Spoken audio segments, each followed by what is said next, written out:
To disassemble the sensor, to replace the internal clock battery or to format the SD card, we have to deconstruct the sensor. First, we're going to take the transducer out of the housing by undoing the 2 screws on the front.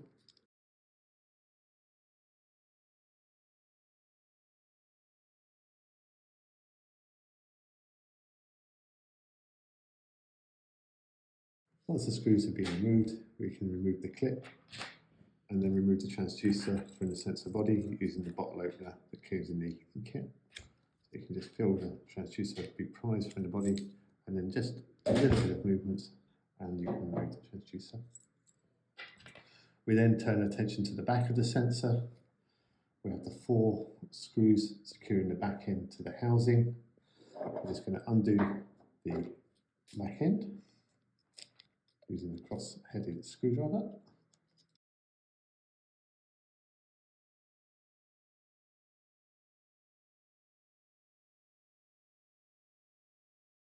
Once all the screws have been removed, you should have 3 long screws and 3 short screws from the assembly. We then now need to prise the back end from the sensor housing.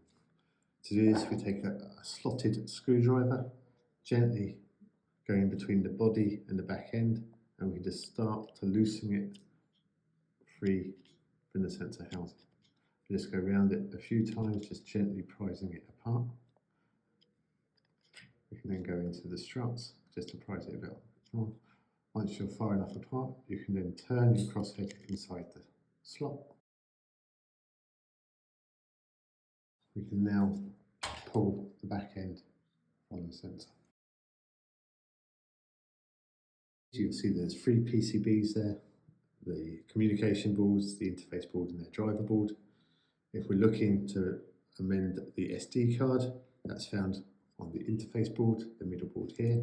At the top, on this side with the back end facing here, you have readily accessible SD card. You can just simply pop that from the slot and then remove it, and then we can go and format the SD card. Once you've downloaded and installed SD card formatter, insert the SD card and select overwrite format and click format.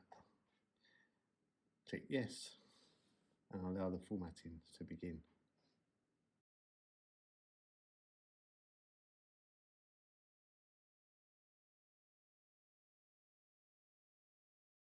Now we've reached 100%, we can close the formatter program and place the SD card back in the sensor. To remove the battery for the real-time clock, which is here on the interface board, and we simply need to remove it. We find the easiest way is to move in from the back and then just push the battery out from the back. This is a standard CR1216 battery. When replacing the battery, the top is plus, and then that just pushes back in